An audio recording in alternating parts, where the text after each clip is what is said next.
Kadri from Howling Acres Homestead, and today we're going to be making soap. I'm going to preface this by saying this is not going to be a beginner tutorial video. There's a lot of things that go into making soap that I'm just not going to go over fully in this video. If you would like a video like that, let me know in the comments below. But I'm just going to show you how I do it.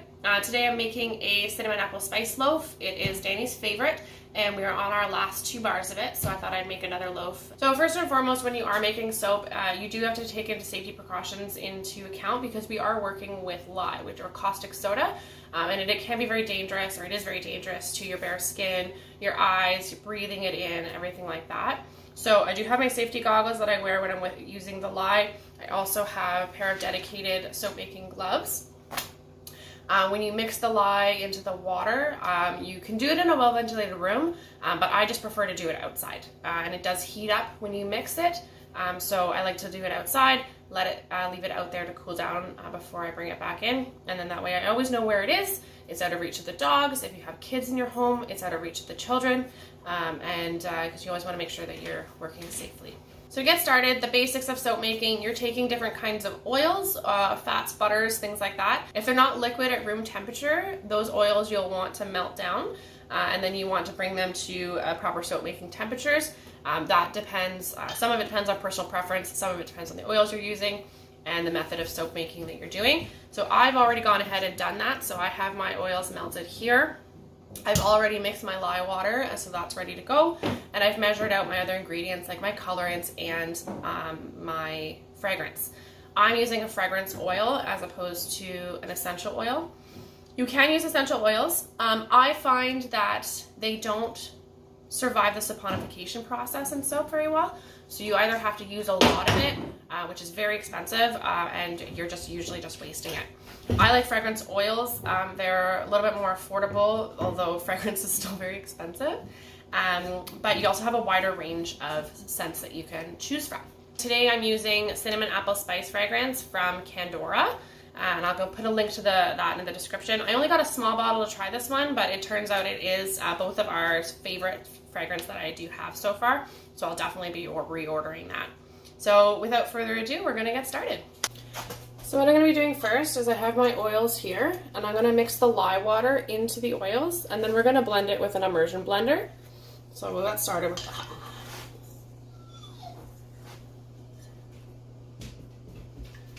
You want to make sure you pour slowly to avoid any splashing.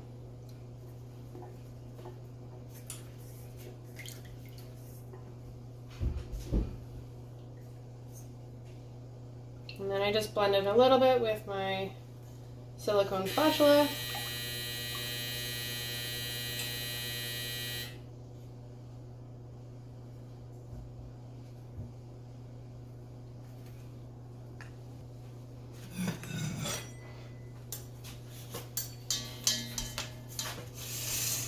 Okay, now we're going to stick blend it. So what you're looking for is what's called trace. So what trace is it's when you move your spatula or your immersion blender around and you drizzle it on top, and you can still see a trace left on the surface.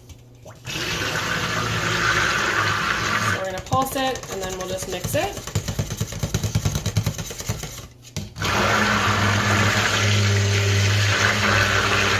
Pulse it and mix it.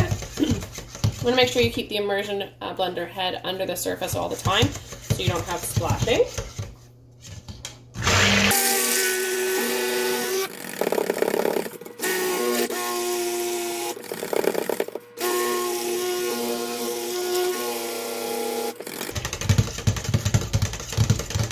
You can see it's changed colors a little bit, and that means it's blending or emulsifying. And we'll just test it. No, not quite yet. You also want to move your head around, the head of the immersion blender around, just to get the air bubbles out.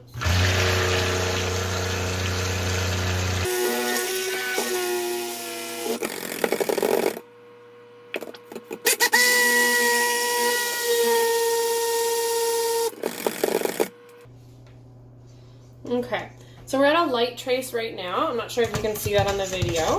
Probably not. So when I go like this, you can see a very light drizzle on top. I like to do it about medium trace, so I'm going to keep going for a little bit more.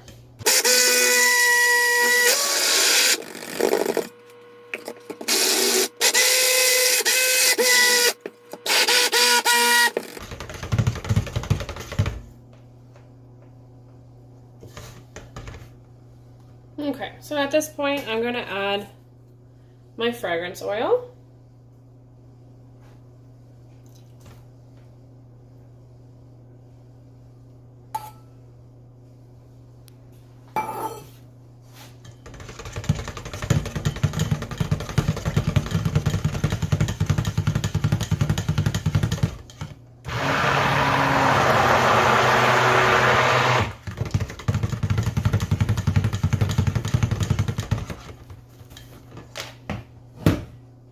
And I'm going to add my colorants.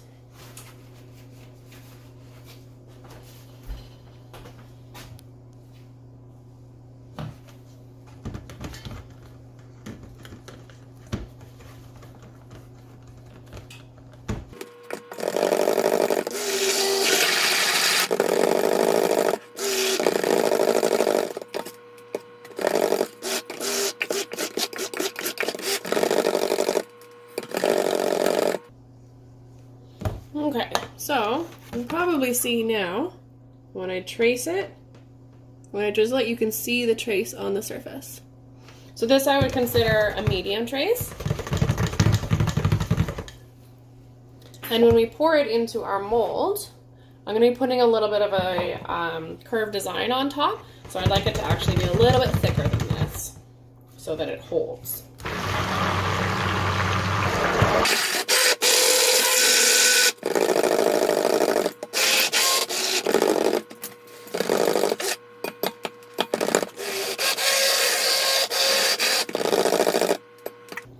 So it's starting to hold its peaks a little bit now when you lift it up. So we're almost there. One alternative to continually stirring it is to just leave it. Leave it for a little bit, come back in a few minutes, because it will harden up as you leave it.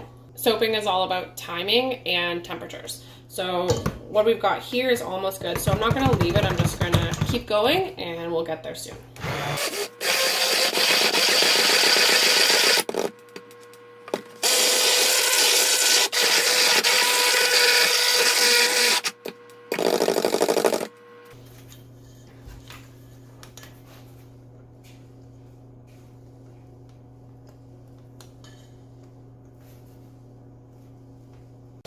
So now I have my soap loaf mold. This is a 900-gram mold, and so it has a silicone liner inside and the wooden box that helps stabilize it. So we're going to pour into this.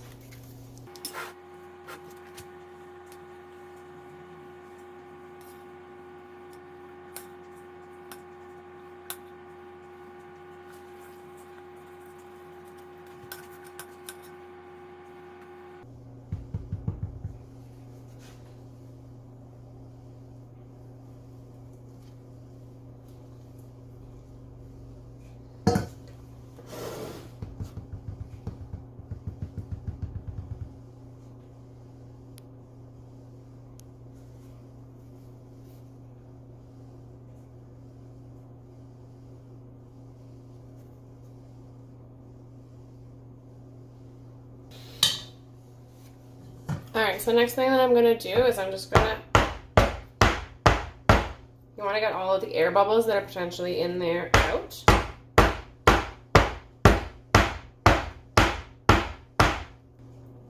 And let's see how we hold our peaks.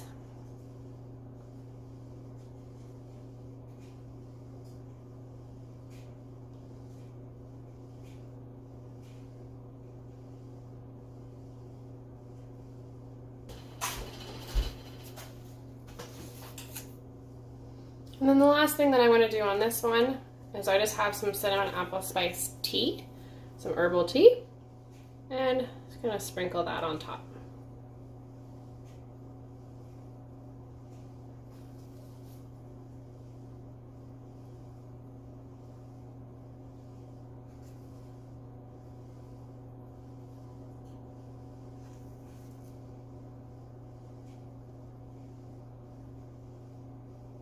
And that's our loaf. So now what we're gonna do is I'm just gonna let this sit for about probably 12 hours, up to 24 hours. Sometimes it can take several days. I do find with this recipe though that it's only takes 12 to 24 hours to set, and then I can cut it. So I'm gonna keep it in an insulated box to keep it nice and warm, and we'll come back tomorrow and see how it is.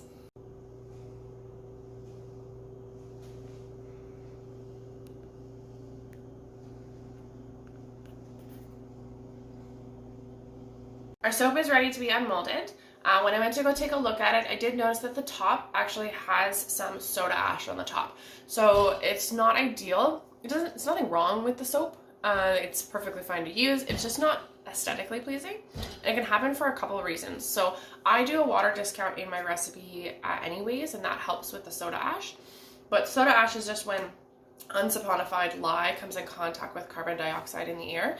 It's usually only on the top, but it can, after you cut it, happen on the sides as well.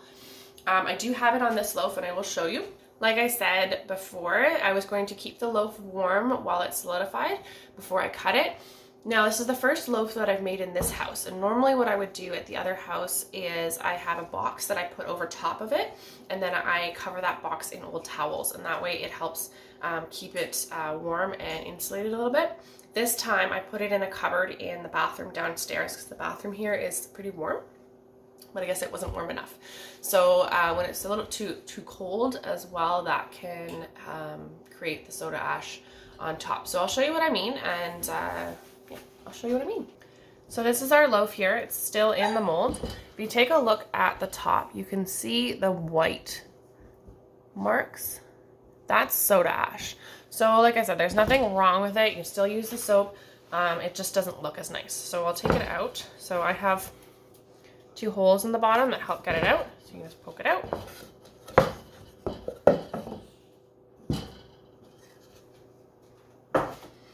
And you know it's ready for unmolding when you pull at the sides and they come apart really nicely. So I'll just do that. I know it's good to go.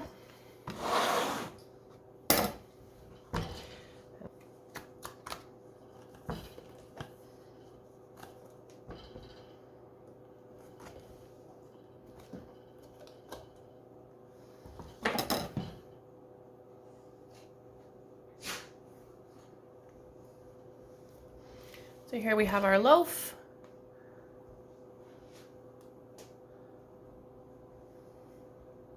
I don't have a loaf cutter. I haven't really had the need for it. I just do this as a hobby, and soap loaf cutters are they're very expensive. So what I use is I just use a really thin profile knife, and I just hope that it comes out straight.